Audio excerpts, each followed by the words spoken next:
before we get started, I just want to say, from the library's perspective, that I know you guys are writing this If I Were a Mayor essay, and it's this big thing, what would I do if I were a mayor? And I think really the take-home message that I'm sure these guys will also say is that, you know, you don't have to be the mayor to make change in your community. You guys are part of lots of communities. You're part of your school community, the local community, the library community. I see you guys here every day. The national community. So I think really the take-home message is to get involved. And I know at the library we talk a lot about civic engagement, which is this big word, but really it just means pick the issues you care about and try and make an influence on your community and make a change and change things for the better. And so on that note, the library is a great place to come for those kind of resources. We have tons of e-resources where you can Google national articles about current events. We have tons of programs all the time. We always ask you guys, if you guys want to do your own program, if you have an idea for a program, we're very open to you doing it. We want you guys to be involved in your community as much as possible. And also on that note, we will be filming this, and that's another thing we've been doing a lot of at the library. We're filming a lot of our programs now, so you can just watch them on the web if you miss them. And so if you guys heard something tonight, and it was, or today, so dark in here, and it was really interesting, but you don't remember what Stu said or you don't remember what Todd said, hop on our website, you can look it up, it'll be there archived. If you're having trouble finding the video, come see me, I'll show you where it is on the website. And that's just a really cool chance to look up footage if there's something you want to write about. Anything? And on that note, I guess we'll get started. We're on a bit of a time crunch, so again, please try and be really quiet. And we'll let you guys ask questions at the end, so you guys will get a chance to express yourself and ask questions if you have any. So Todd Rutledge, Bob Dallas, Stu Frazier. Our first question for you guys is, how were you elected, and why did you decide to run for mayor? I guess we'll kick it off with Todd. I was elected midterm, which is a fancy way of saying that our former mayor left. He had a job, or he had the opportunity to go to med school, so he left town, leaving Ophir without a mayor. The town manager called me up while I was on spring break last year and said, "Hey, are you interested in doing this?" And I hemmed and hawed, and I came to the determination that I think it's something that everybody in Ophir should do, and we're small enough that we can. So I was elected at a General Assembly meeting last April, and then re-elected last week at a regular General Assembly meeting. I'm sorry, Todd, could you repeat your name and what your, some people in the back here did not know. Oh, I'm Todd Rutledge. I'm the mayor of Ophir. Can I go to Bob or me? Off to Bob, I guess. No, I can't hear you guys. Are you asking me to speak up? Yeah, introduce yourself and how you became mayor. Hey guys, my name is Bob Delves and I'm the mayor of Mountain Village, although I'm coming to you today from California. I actually ran for town council 7 years ago and was elected to a term, and then 2 years into my first term, so about 5 years ago, I was appointed as the mayor. In Mountain Village, you don't run for mayor, you actually run for town council, and then you are appointed to a 2-year term as a mayor by the town council. And that's how I got elected. Why is because I really wanted to, as Alyssa said, help my community get better and provide service to our community. Because I think it's kind of what Todd said. Everybody needs to take a turn at leadership in civic matters, and I felt like it was my turn. Okay, I'm Stu Frazier, and over 10 years ago I ran for town council in the town of Telluride. When I was elected the first time on a high card draw, I was tied with somebody and I got the ace of spades, so that's how I got the first win. Then I ran 4 years later and was elected as on town council again, and they're all 4-year terms. But the mayor at the time, halfway through my term, he was finishing up his 4-year term. He decided not to run, and so I ran for mayor at that time. and I was just re-elected to mayor last November. So I've now put 10 years into Telluride government, and I will end up with 14 years in Telluride government when I'm through. Yeah. Would you like to be running again? No, I can't. I'm termed out. Termed out just means that you cannot have more than 2 consecutive terms in a position. Town council is one position, mayor is another position. So I'm done in 2015, I guess it is. I ran for it because I wanted to do exactly what Todd wanted to do, what Bob wanted to do. And you can say that it's being involved in the community, but it's really jumping into the middle of everything that goes on in a community and actually being in a position where you can potentially affect the outcome of what's going on in that community. So if you have a desire to really be involved and have an impact, you can do it without a title.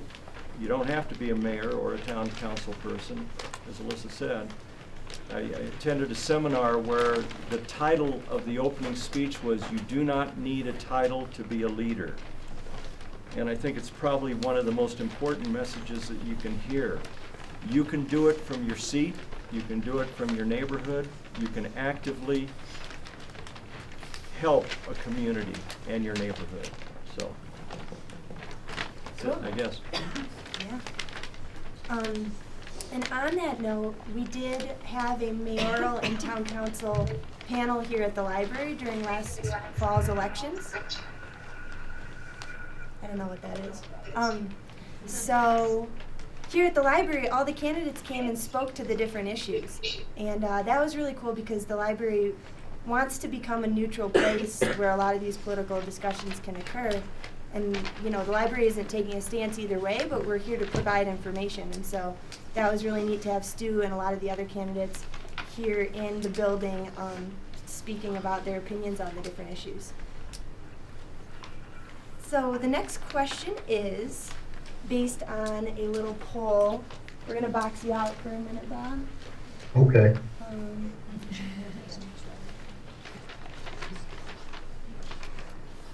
That you guys, I don't think watched yet, but they conducted a poll and found that the public trusts local government significantly more than national government. Study where we update every year Americans' trust and faith in a lot of aspects of their government. Let's look first at 2 aspects of the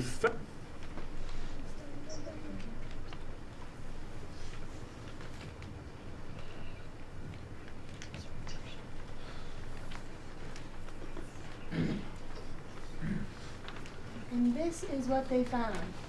The new data suggests that the closer to home government is, the more we trust it. Maybe not shocking, but the bottom line is that we have a lot more trust in our local and state government than we do in the national government. All this comes from our September Gallup Poll Social Series Governance Study, where we update every year Americans' trust and faith in a lot of aspects of their government.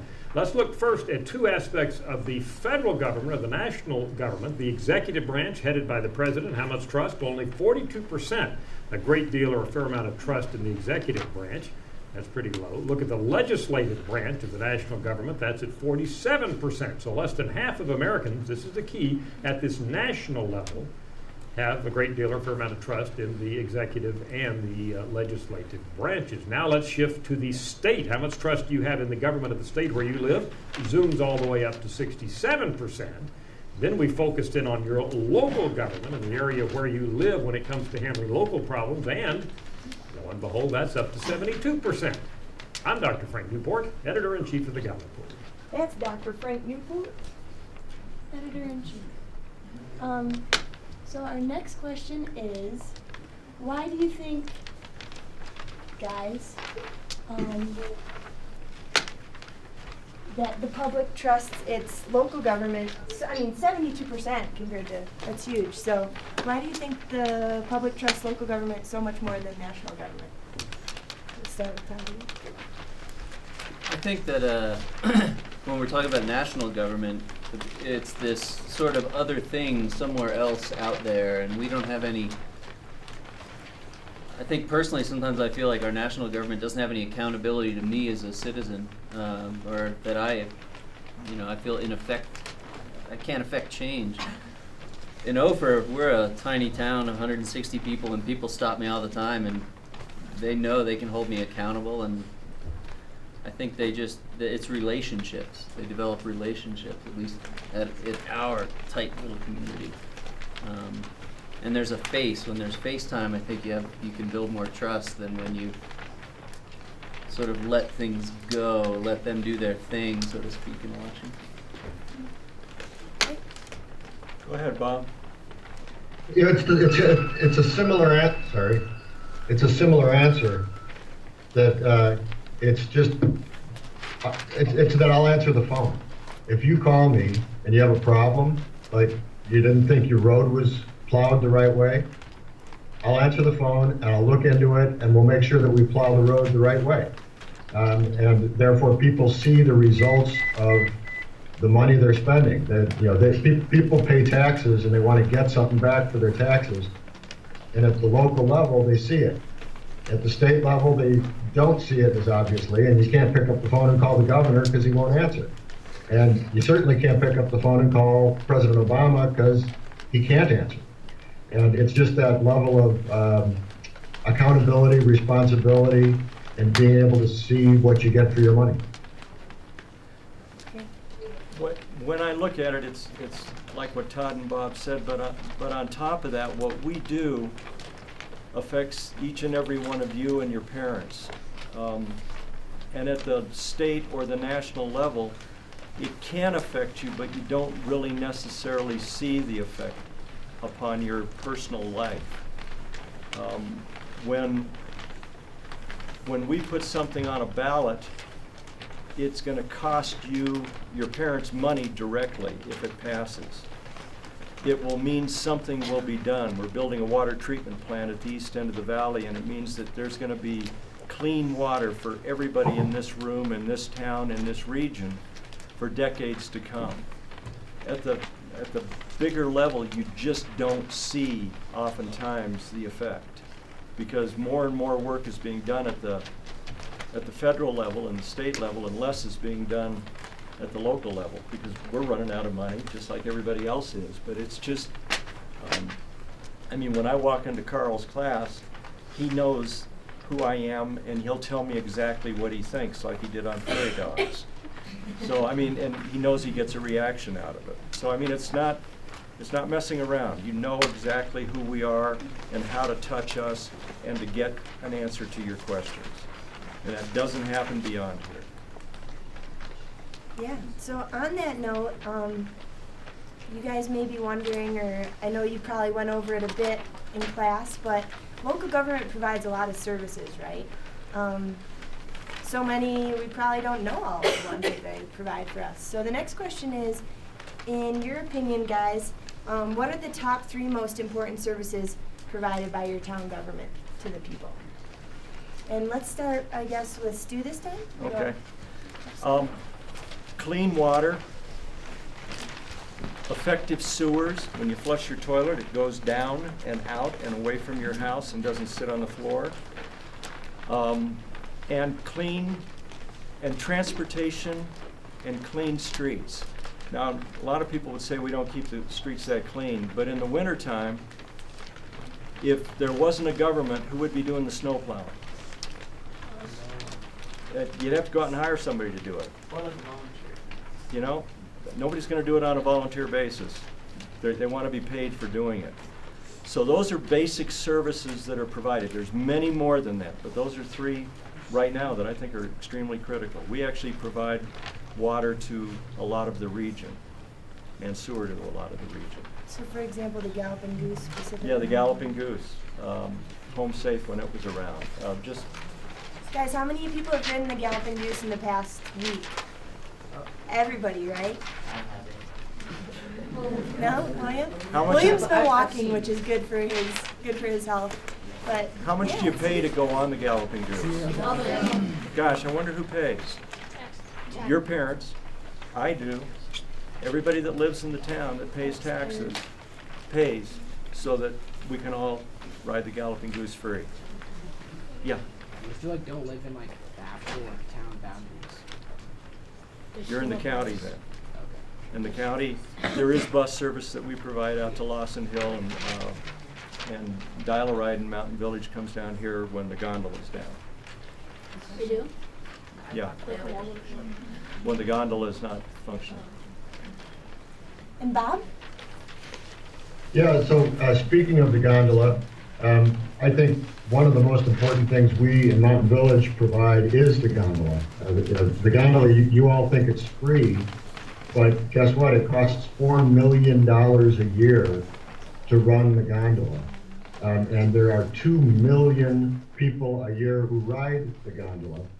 And that means that every time somebody gets on the gondola, it costs the taxpayers of Mountain Village $2.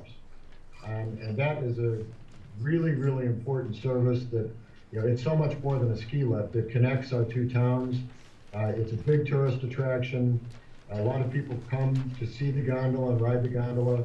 And it's just a really unique part of the Telluride Mountain Village experience.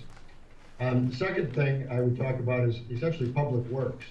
And that's some of the same things Stu talked about. For us, public works is roads and bridges, both maintaining them, keeping them free of snow, but also making sure that they're smooth and you can drive on them. Water, sewer, for us, cable, trash, recycling, garbage collection. Those are all things that most governments do. And that's why governments exist. Governments exist to do things that are more efficiently and effectively done as a group, and people are willing to come together and form a community and tax themselves to pay for those services. And then I think for us, probably the third biggest area of service we provide is in recreation. This is a community that is very fit, likes to be outdoors. You guys all probably ride on snow as much as you can, get out on bikes, get out hiking. Well, we, in the Mountain Village, primarily we support a very extensive trail network for biking and hiking, as well as other recreational things that we think are really kind of a backbone to this community. Yeah. Cool, guys. Yeah, how many people have ridden the gondola in the past week? How many people have gone hiking on some of these trails he's talking about? Pretty cool, huh? Yeah, and I mean, I know all these words kind of recycling, garbage, transportation, but think about if just for some reason you woke up the next day and none of those services were there, and your garbage just piled up, and you're like, I don't know where to put this, and the snow, you couldn't leave your house because the streets were so snowy. So it's kind of like he's saying, it's things that are better done by a group so that it's not every man for themselves, right? If it's every man for themselves, I mean, it would be chaos. It'd be really hard to, and so I think to appreciate some of these services, it helps to imagine if none of those were there, what your week would be like. And so on that note, Todd gets a chance. oh, I'm sorry, Todd. I'm It's so okay. sorry. I'm just gonna echo what Stu and Bob said. In Ophir, life's fairly simple, and the Ophir government, things are fairly simple, but water's really important for us, and we've undergone a big water project locally, and then keeping our streets clear of snow in the winter and passable in the summer. And I think the third thing for Ophir government is to be an advocate for our little community in the bigger picture of what's going on outside of our community, because a lot of what's going on out there does affect us, and we need to have a voice to advocate for our community out there, and I think that's one of the important things that Ophir government does. Can you give a little more info on your water project? Because it's so interesting and so different than the other two. Sure. Entities' water issues. Yeah, in Ophir, we've in 1993 we started taking our water out of an aquifer, an underground reservoir of water, out of the sheep I'm totally spaced.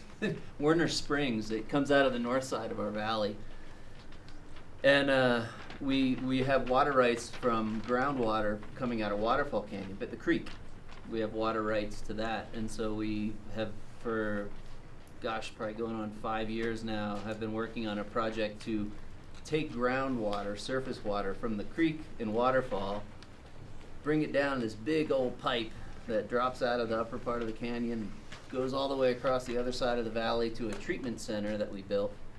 That water gets treated and then pumped out to basically holding tanks where it can serve the different parts of Ophir. And it's a complex, it's a huge, well, for a little town, it's like a $1.2 million project, and we're pretty much done with it. We have a couple kinks to work out, but we're about to flip the switch and completely change our water supply that should last us for the next, couple decades.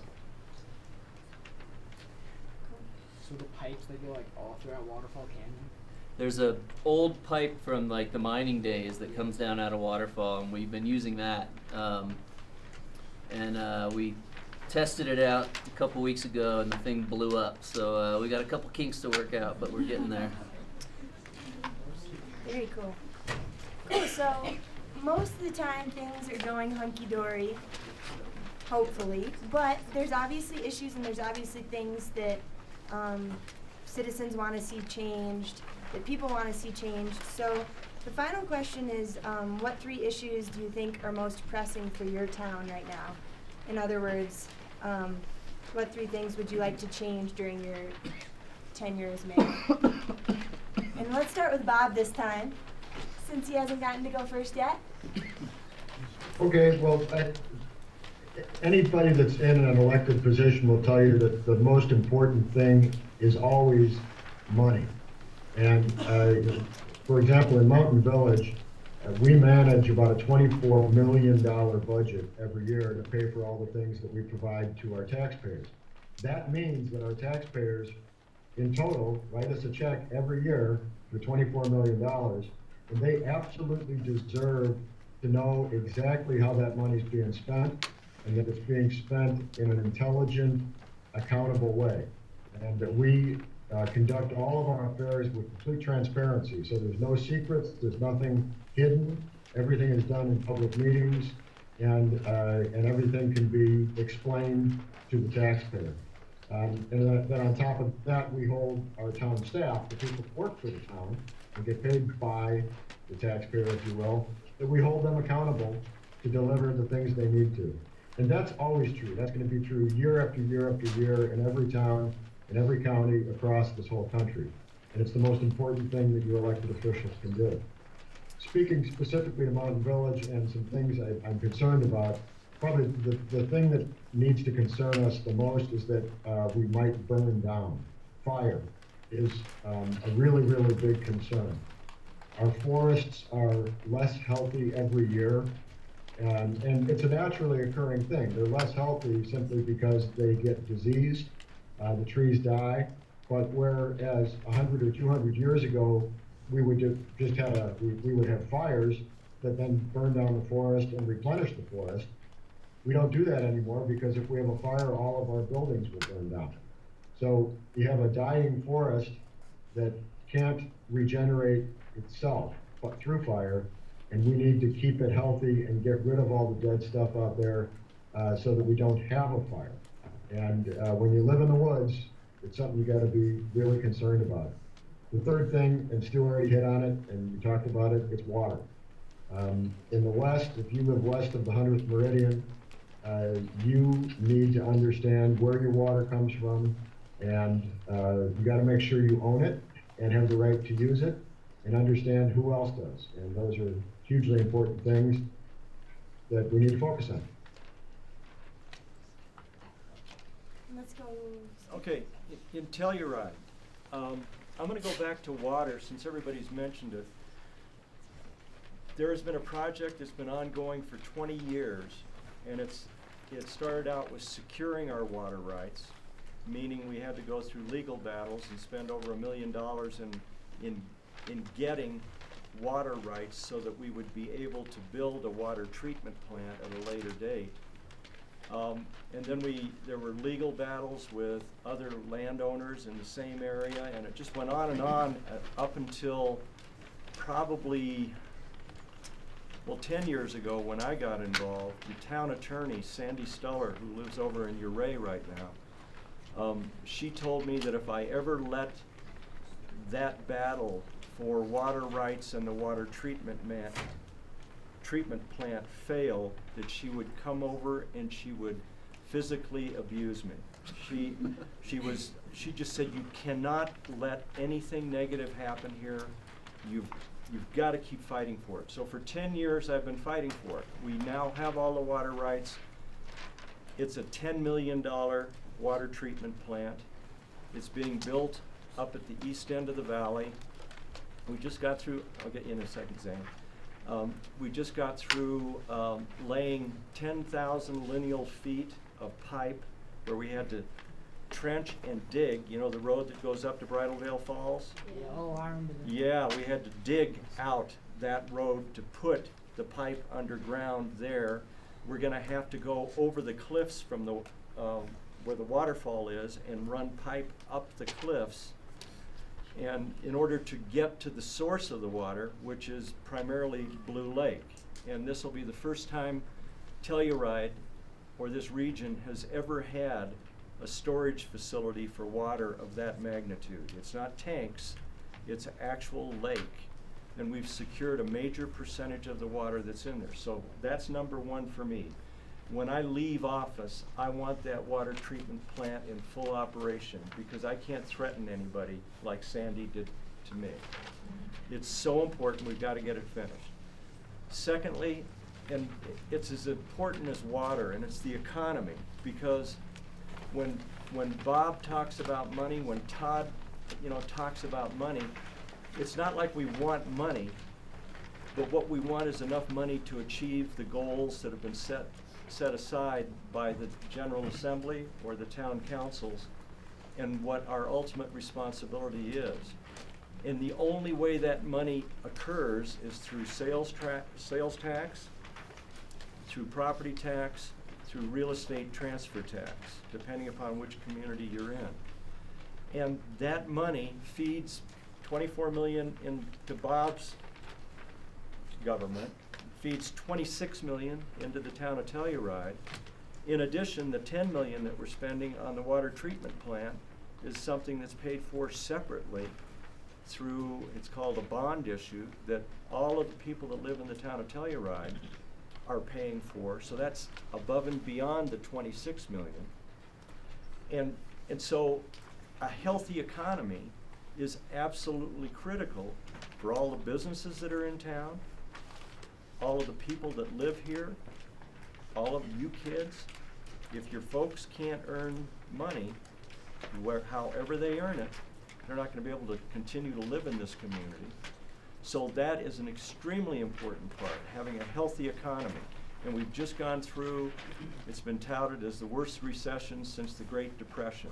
I don't know if you've had that terminology used on you, but the Great Depression was when my parents were alive, and it was horrendous. Everybody lost everything. I mean, nobody was able to do much of anything because there was no money. And so it's, what we just went through was almost that bad, if not worse in some cases. Then the other item that I believe very strongly in, it's housing. Within the town of Telluride, in the past 8 or 9 years, 6 or 7 years actually, we've built 93 housing units. Those housing units are classified as affordable housing, and therefore everybody that ends up working in this town that can't afford to live in this town. And 90 to 100 units is nothing, but it's more than what we have ever done before. And it's really important that we provide housing that is affordable to families, because without families you wouldn't be here, you wouldn't exist. And that's who we really need to be supporting. Second homeowners are important to the economy, but folks that live here year-round and folks that work here have to be able to afford to stay here and it's not an inexpensive place to live. It's very expensive. So it's, those are my three issues that they won't be resolved in my term. Hopefully the water treatment plant will be. And hopefully we'll have a more sustainable, healthy economy.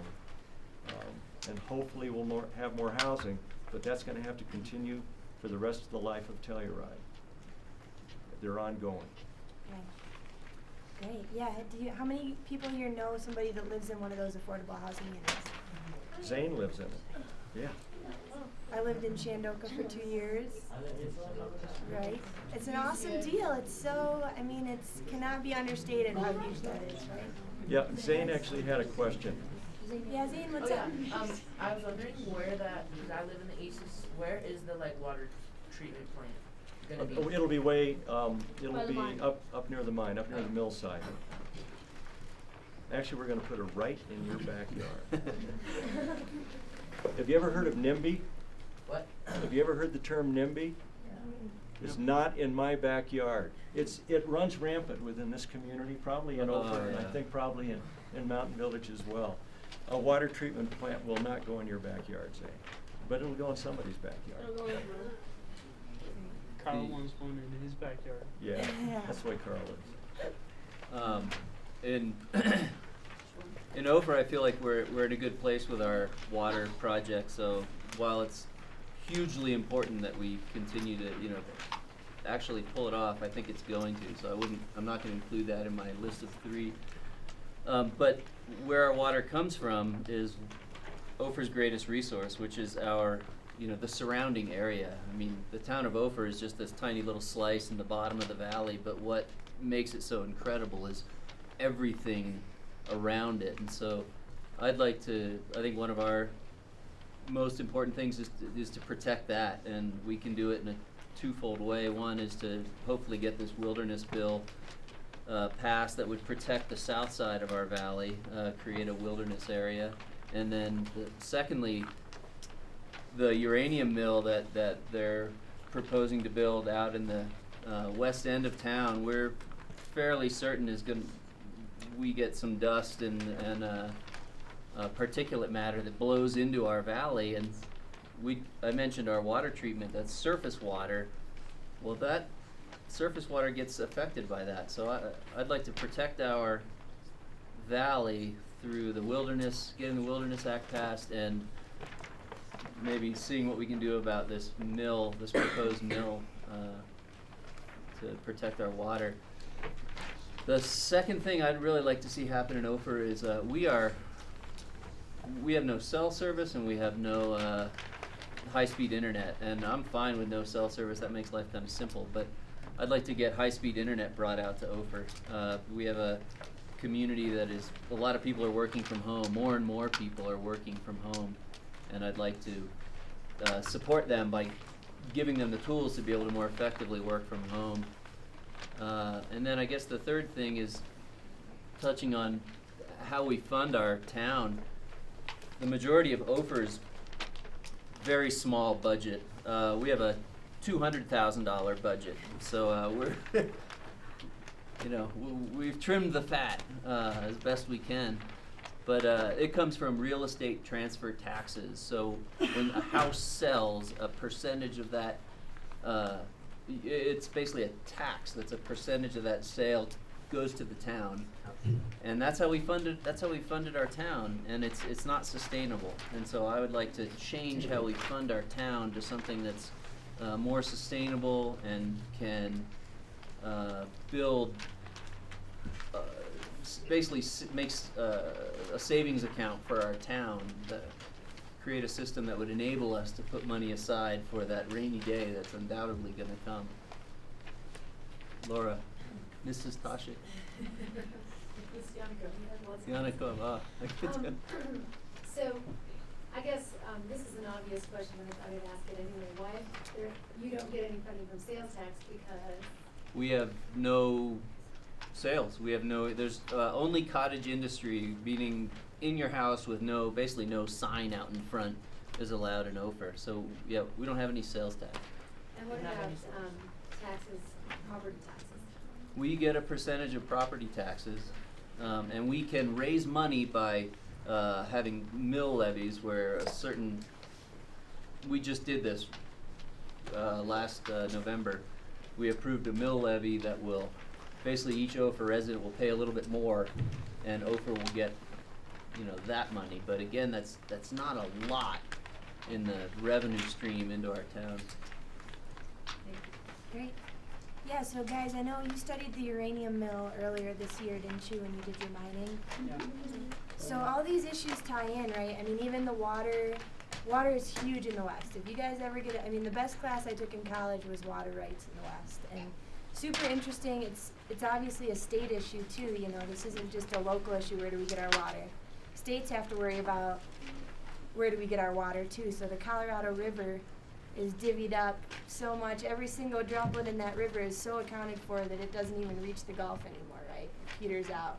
I mean, there's a pipeline that runs from here all the way out to Vegas, 250-mile pipeline to take Colorado River water out to Las Vegas. Los Angeles. And so that's such a political issue. So, though the public trusts local government more, it's clear that all this ties into state government and to larger issues as well. So on that note, we are going to take a couple questions from you guys. So does anybody have a question? Can you see him in the back? Oh, I couldn't see him. Peter Herbold, yes. Can you speak up a little louder? Yeah, stand up. Yeah, okay, great. What's our town's funding and how much of that you plan to use on fixing the potholes? Oh, the potholes. Okay, the funding for the town of Telluride comes from property tax, and everybody thinks, my gosh, you must make a fortune. Remember, we've got a $26 million budget. A total of less than $400,000 a year comes in to the town on property tax. Ask the guy above me how much he gets in property tax, and you'll see the difference when it's his turn to talk. Then we get real estate transfer tax, which only towns that had it many years ago are able to have it now, and we're glad we've got it, and Mountain Village would love to have it, but they don't have it. That real estate transfer tax is 3% of every house that is sold or property that's sold in town goes into the town's budget. That's $3 million a year.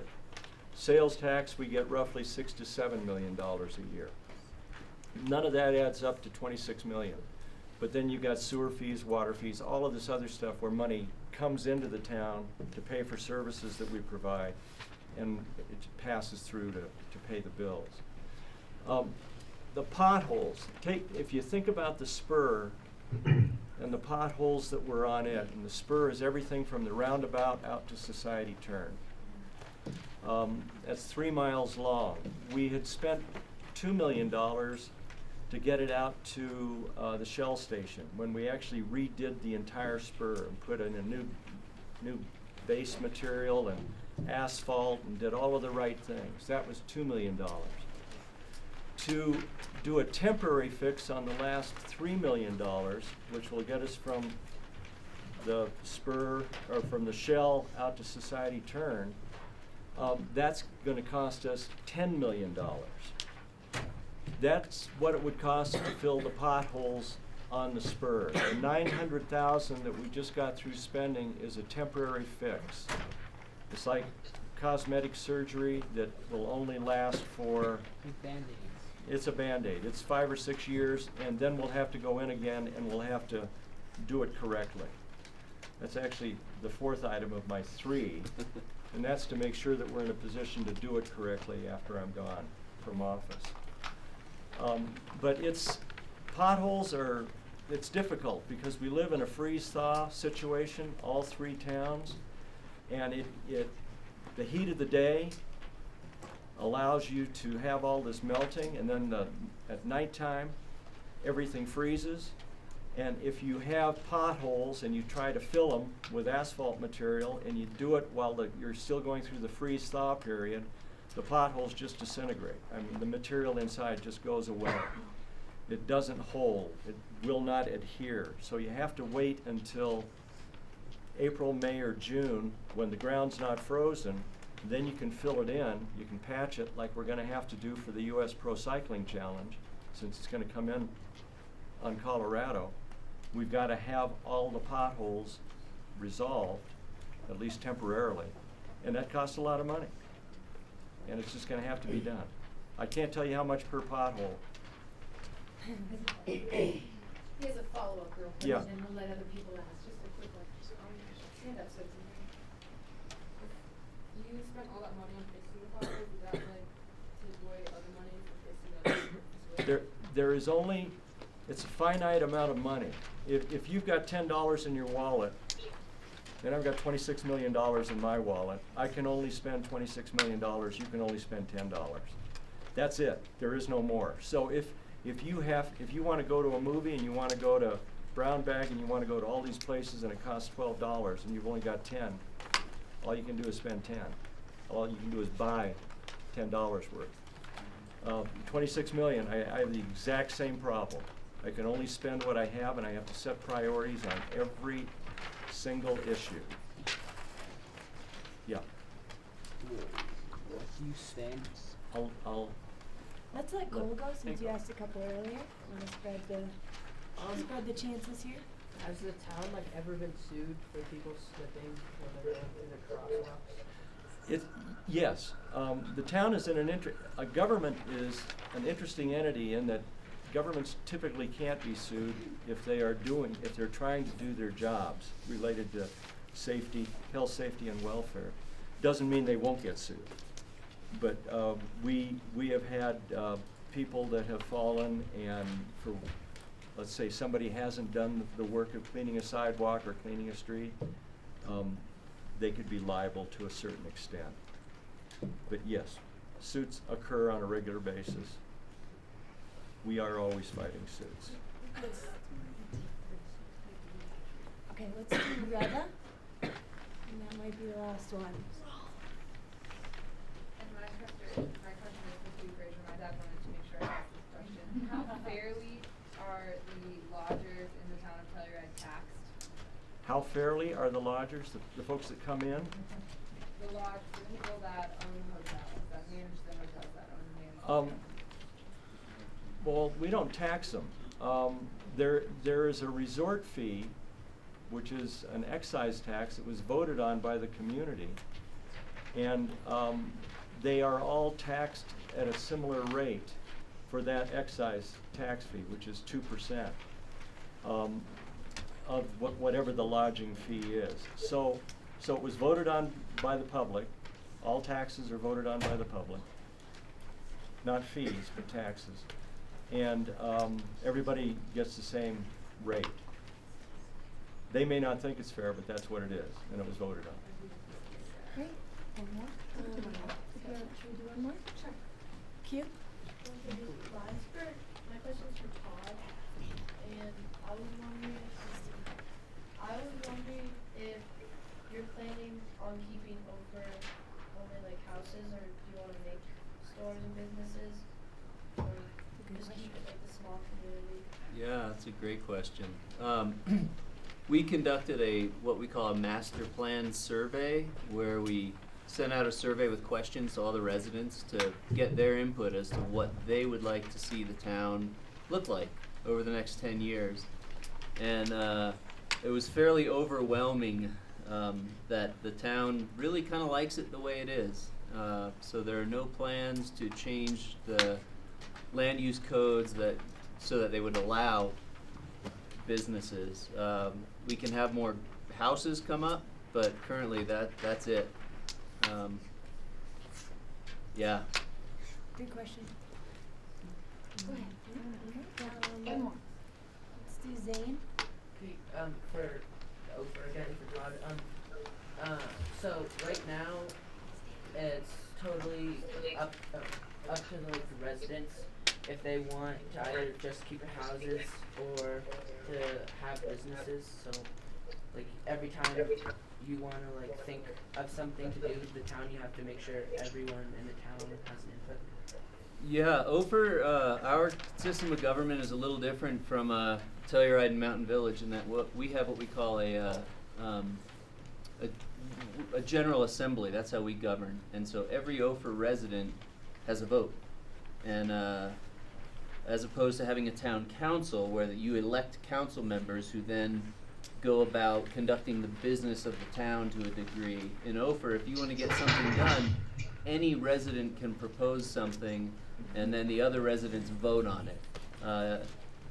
And so the one side is that everybody gets to have a say in what the town looks like and what the town does. The flip side is you need to get people to come in. It's very much a participatory democracy. It's true democracy. You don't have to get everybody to agree, but you need to have a simple majority. So 51 out of 50 or 6 out of 10.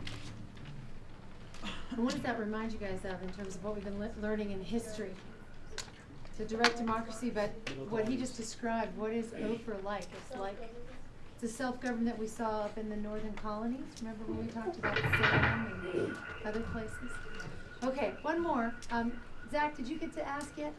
You've had your hand up a couple times. I'm gonna let Zach ask, and then we're gonna have to send the people up to catch the buses back. Okay, my question is for Bob Delves. How much input do you have on like the ski resort and what their decisions are with that? Do you have input at all on that? I know somebody's trying to ask me a question, but I can't hear it. How much Yes, do you how much involvement, how much power do you have with Telski? Does that answer your question? Yeah. I mean, the short answer is not a lot. That Telluride Ski and Golf Company owns a lot of land in the mountain village, and to the extent they want to do certain things on that land, they have to come to the government and essentially get permission to do that. And that gives us, I won't say it's power, but they are a citizen, if you will. They are a taxpayer. They're a significant taxpayer because they own so much property, and we therefore owe them the same rights that any other property owner has with respect to due process, a public process, transparency, accountability, all those things. I can't tell them where to put a ski lift or where to put a new ski run or any of those types of things. Those are private decisions that they make because they're a private company. That was a good question. Well, thank you guys so much, and let's thank the mayor.